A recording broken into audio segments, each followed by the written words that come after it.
좀 쉬셨나요? 미용 안전위생학 유추차 두 번째 수업 시간입니다. 두 번째 시간에는요, 건강관리와 건강진단 및 작업 환경과 건강 증진에 관한 내용을 말씀드리려고 합니다. 산업보건 안에서 첫 번째로 건강관리와 건강진단, 그리고 두 번째로 작업환경관리, 세 번째로 산업보건교육, 네 번째로 건강증진사업, 다섯 번째 기타 산업보건 관련 사업에 대해서 순서대로 알아보도록 하겠습니다. 자, 첫 번째로 건강관리와 건강진단에 관한 내용인데요. 첫 번째로 건강관리라는 것은요, 포괄적인 의미의 의료입니다. 단순히 신체가 건강한 것뿐만이 아니라 앞선 수업에서도 말씀을 드렸지만 정신까지 건강한 상태를 말하겠죠.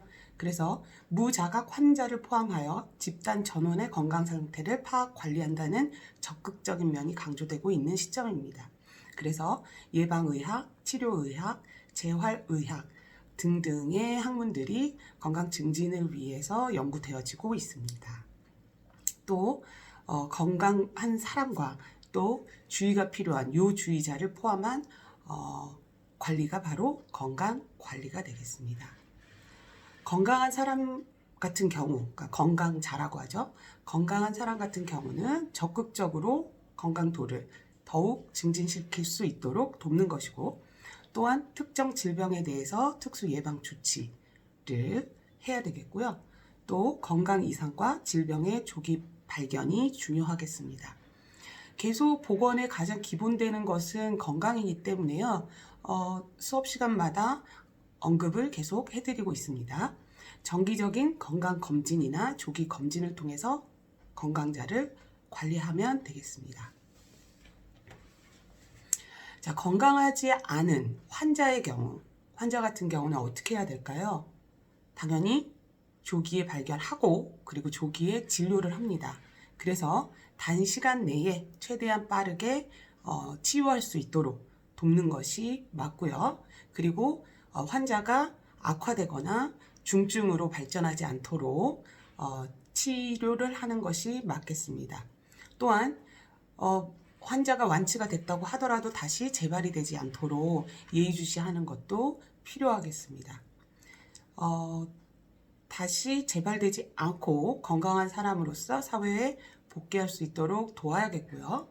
또 지금 코로나 바이러스 같은 경우도 마찬가지인데 그 타인에 대해서 위의 그러니까 원인이 될 수 있는 역할을 하지 못하도록 환자들의 격리 그리고 빠른 치료가 필요하겠습니다. 자, 이 건강 산업이라고 하면 회사라고 볼 수 있겠죠. 일을 하는 공간들에서 건강 진단은 어떻게 하냐면요. 산업안전보건법에 사업주가 정기적으로 근로자에 대한 건강 진단을 실시하도록 규정하고 있습니다. 그래서 그 건강 진단의 방법 중에는 어떤 종류가 있냐면 채용 시 건강 진단, 회사에 직원이 채용되었을 때 그때 하는 건강 진단이 있고요. 그리고 일반적 그리고 특수적인 건강 진단이 있습니다. 그리고 임시 건강 진단으로 나누어 볼 수 있습니다. 자, 채용 시 건강 진단은요. 채용 시점에 예비 직원이 질병이나 건강 상태가 어떤지를 미리 사업주에게 밝히고요. 그래서 취업으로 인해서 지원을 한 예비 직원의 건강이 해가 되거나 또는 타인에게 해를 끼치지 않도록 사전에 건강 검진을 하는 방법입니다. 그래서 신체적, 정신적 제방 조건이 또한 해당 직무를 수행함에 있어 적합한지를 가리고요. 그리고 그에 따른 업무의 배치도 필요하겠습니다. 또한 향후 근로자의 건강을 또 추적하고 점검 시 그 변화를 기본 자료로 갖고 있어서 이직을 하거나 아니면 다른 그 부서로 발령이 나거나 이럴 때에도 그 직원의 건강 상태를 확인할 수 있어야 되겠습니다. 자, 정기 건강 진단에는 일반 건강 진단이 있고요. 그리고 특수 건강 진단이 있습니다. 일반 건강 진단은 우리가 알고 있는 일반적인 회사들을 말하고요. 특수 건강 진단은 우리가 생각하는 조금 위험한 재료들을 다룬다거나 원료들을 다룬다거나 이런 경우에 하는 건강 진단입니다. 그래서 일반 건강 진단 같은 경우는 상시 근로자 5인 이상 사업자를 대상으로 하고요. 연 1회 실시를 합니다. 사무직의 경우는 2년에 한 번 건강검진을 실시를 합니다. 1차 건강은요, 질병이 의심되는 사람들을 선별하는 검사고요. 2차는 1차에서 질병에 노출되었다라고 생각되는 사람을 대상으로 하는 정밀 검사입니다. 자, 특수건강진단은요, 화학물질을 제조 또는 취급하는 근로자로 1년에 2회 실시를 합니다. 기타 작업자 같은 경우는 연 1회고요. 그러면 화학물질 제조 이런 경우는 어떤 군에 속하냐면요. 특수건강진단 대상 유해 요인을 확인을 하시면 됩니다. 첫 번째로 유기용제 51종, 특정 화학물질 44종, 연이나 수은, 크롬 등의 중금속 11종, 그리고 분진 3종, 소음 등 물리적 인자 8종 등 총 111종의 화학물질 제조 또는 취급입니다. 그래서 유해 환경 업무에 종사하는 근로자들의 건강을 유지하고 유소견자를 조기에 발견하는 그런 건강진단이 특수 건강진단이 되겠습니다. 자, 임시 건강진단은요, 그 직업성 질병을 예방하기 위해서 적절한 조치가 필요할 때 하는 건강진단 방법인데요. 기다리지 않습니다. 건강진단 기간에 하지 않고 필요할 때 바로바로 어떤 특별한 항목에 한해서 건강진단을 실시하게 됩니다.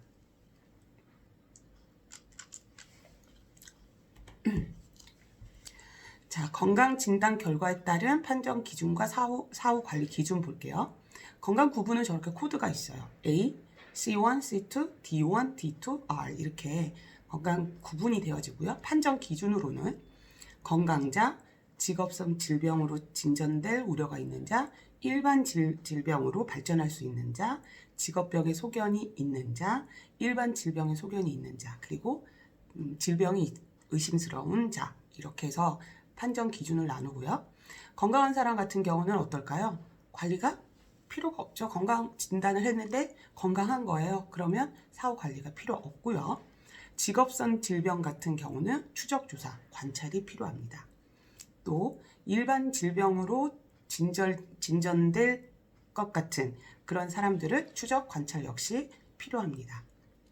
그리고 직업병의 소견이 있는 그런 분들 같은 경우는 요양 신청을 한다거나 직업을 전환한다거나 취업 장소를 변경한다거나 휴직 또 근무 중에 치료를 받는다거나 기타 의학적인 조치가 필요합니다. 또 일반 질병의 소견이 있는 일반 질병입니다. 직업병하고는 다르고요. 그런 경우에는 근로시간을 단축해서 건강을 증진시킨다거나 아니면 작업을 전환한다거나 잠시 휴직을 한다거나 또는 근무 중에 치료를 받는다거나 하는 방법들이 있겠습니다. 그리고 질환 의심자 같은 경우는 질병 있는 사람이기 때문에 2차 건강진단 대상자가 되겠죠. 자, 이러한 산업보건의 가장 핵심이 되는 부분이죠. 작업환경 관리입니다. 작업환경이 유해하다, 작업환경이 유해하지 않다라는 것만으로도 질병에 노출이 된다 또는 질병에 노출이 안 된다라고 판단할 수 있기 때문에 작업환경 관리는 굉장히 중요한 요인이 되고 요소가 됩니다. 첫 번째로 유해 요인을 파악을 해야 될 건데요. 어떤 것들이 그 작업 환경에 영향을 끼치는지 첫 번째로 원재료, 생산물, 부산물의 종류와 이들이 인체에 끼치는 영향 뭐 이런 것들 그 다음에 공정에서 발생하는 화학적인 부분들 화학적인 뭐 가스랄지 아니면 공기랄지 이런 것들요. 그리고 물리적인 유해인자 이렇게 나눌 수 있습니다.